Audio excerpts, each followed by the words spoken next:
ઓમ શ્રી ગણેશાય નમઃ.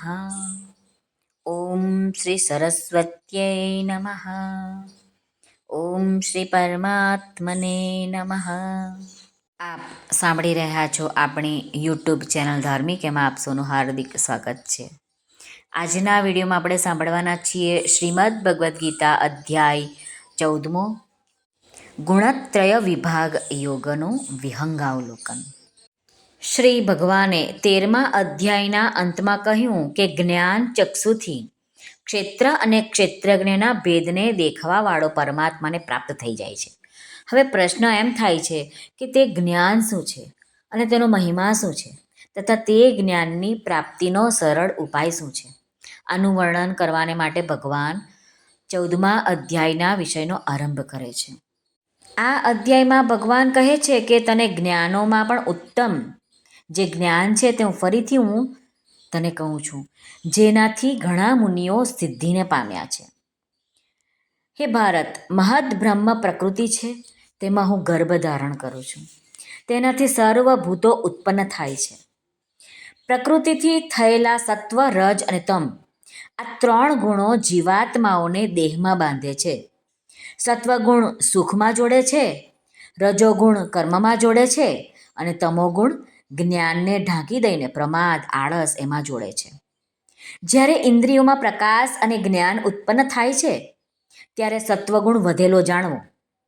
રજોગુણ વધ્યો હોય ત્યારે લોભ, પ્રવૃત્તિ, કર્મોનો આરંભ, અશાંતિ અને તૃષ્ણા ઉત્પન્ન થાય છે. તમોગુણ જ્યારે વધે છે ત્યારે અજ્ઞાન, અપ્રવૃત્તિ, પ્રમાદ, આળસ, મોહ આ બધું વધે છે. આગળ ભગવાન કહે છે કે જ્યારે સત્વગુણ વધ્યો હોય ત્યારે દેહધારી જો મૃત્યુને પામે તો તે ઉત્તમ જ્ઞાનીઓના નિર્મળ લોકને પામે છે. રજોગુણમાં જો મૃત્યુ પામે મનુષ્ય તો કર્મમાં આસક્તિવાળા લોકમાં જાય છે. અને જ્યારે તમોગુણ વધ્યો હોય અને ત્યારે મનુષ્યનું મૃત્યુ થાય ત્યારે મૂઢ યોનિમાં મનુષ્ય જન્મે છે, એટલે કે પશુ, પંખી, કીટ આ બધા યોનિમાં જન્મે છે. આ અધ્યાયમાં ભગવાન કહે છે કે સત્વ, રજ અને તમ એ 3 ગુણોના જુદા જુદા સ્વરૂપ કયા છે, જીવાત્માને શરીરમાં એ કેવી રીતે બાંધે છે, કયા ગુણના સંગથી કઈ યોનિમાં જન્મ થાય છે, ગુણોથી છૂટવાનો ઉપાય કયો છે, ગુણોથી છૂટવા પુરુષના લક્ષણ અને આચરણ કેવા હોવા જોઈએ, એ બધી જ બાબતો અર્જુનના માધ્યમથી આપણને કહે છે ભગવાન. આ અધ્યાયમાં ભગવાન શ્રી કૃષ્ણ વિસ્તારથી સમજાવે છે કે જ્ઞાન શું છે. પહેલા 2 શ્લોકમાં જ્ઞાનનું મહત્વ સમજાવી ફરી તેનું વર્ણન ભગવાન આ અધ્યાયમાં કરે છે. જે વખતે દેહમાં અને અંતઃકરણ ઇન્દ્રિયોમાં ચેતનતા અને વિવેક બુદ્ધિ ઉપજે છે એ વખતે એમ સમજવું કે સત્વગુણ વધ્યો છે. રજોગુણ વધ્યો હોય ત્યારે લોભ પ્રવૃત્તિથી કર્મો કરવાનું, સ્વાર્થ બુદ્ધિથી અને સકામ ભાવે કર્મ કરવા, અશાંતિ અને વિષયની લાલસા આ બધા મનુષ્યમાં જન્મ થાય છે અને આવી રીતે જીવન જીવે છે. તમોગુણ વધતા અંતઃકરણ અને ઇન્દ્રિયમાં નિસ્તેજપણું, ચેતનાનો અભાવ, કર્તવ્ય કર્મોમાં પ્રવૃત્ત ન થવું એટલે જે કર્તવ્ય છે તે કરે ના, આળસ, પ્રમાદ, નિંદ્રા આ બધા મોહમાં નાખનારી પ્રવૃત્તિઓ મનુષ્ય કરે છે. આમ ભગવાન કહે છે કે સત્વગુણમાંથી જ્ઞાન જન્મે છે, રજોગુણમાંથી લોભ અને તમોગુણમાંથી પ્રમાદ અને મોહ જન્મે છે અને વળી તમોગુણમાંથી અજ્ઞાન પણ જન્મે છે. સત્વગુણમાં સ્થિત માણસો સ્વર્ગ આદિ ઉચ્ચ લોકને પામે છે. રજોગુણમાં સ્થિત રાજસી માણસો મધ્યમમાં એટલે કે મનુષ્ય લોકમાં જ રહે છે અને તમો ગુણના કાર્ય એવા નિંદ્રા, પ્રમાદ, આળસ આદિમાં સ્થિત તામસી માણસો અધોગતિને એટલે કે જંતુ, પશુ, કીટ આદિ નીચ યોનિને પ્રાપ્ત થાય છે અને નરકમાં જન્મે છે અને નરક ભોગવે છે. ભગવાન કહે છે કે જે સમયે સાક્ષીરૂપ દ્રષ્ટા, જે આપણા આત્માની અંદર પરમાત્મા છે તે આપણા સાક્ષી છે, એ દ્રષ્ટા 3 ગુણો સિવાય બીજા કોઈને કર્તા રૂપે નથી જોતો અને 3 ગુણોથી સાવ પર એવા સચ્ચિદાનંદ ઘન સ્વરૂપ પરમાત્માને તત્વથી જાણે છે, એ વખતે તે ભગવાન કહે છે કે મારા સ્વરૂપને પામે છે. શરીરની ઉત્પત્તિના કારણ એવા ત્રણેય ગુણોને પાર કરીને જન્મ, મૃત્યુ, વૃદ્ધાવસ્થા અને બધા જ દુઃખોમાંથી છૂટેલો પુરુષ પરમાનંદને પ્રાપ્ત થાય છે.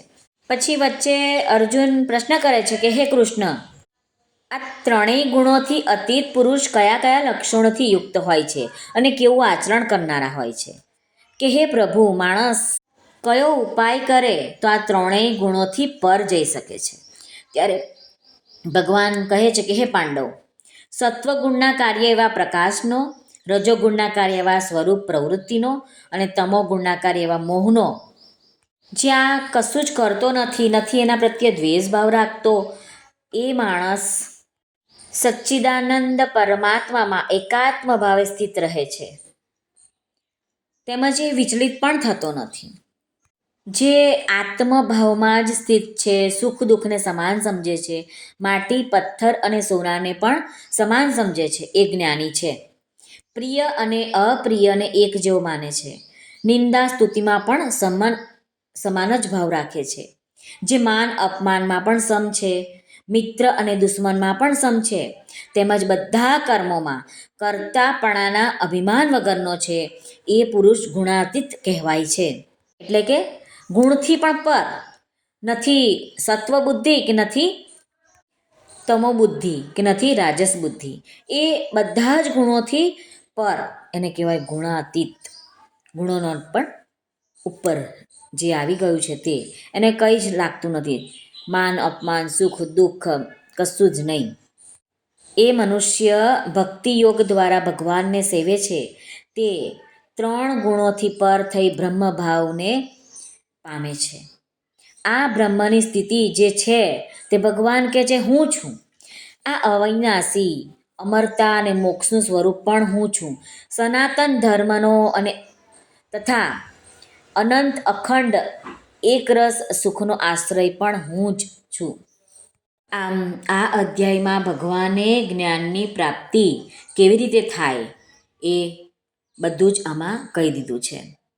શ્રી કૃષ્ણાર્પણમસ્તુ. સર્વને ભાવથી જય શ્રી કૃષ્ણ. રાધે રાધે. હરિઓમ તત્સત. જય ગુરુદેવ દત્ત. જય સ્વામિનારાયણ. જય માતાજી. નમઃ પાર્વતે પતે. હર હર મહાદેવ હર. સિદ્ધેશ્વર મહાદેવની જય. યાચના આનંદની જય. સર્વનું કલ્યાણ થાઓ, સર્વનું કલ્યાણ થાઓ, સર્વનું કલ્યાણ થાઓ.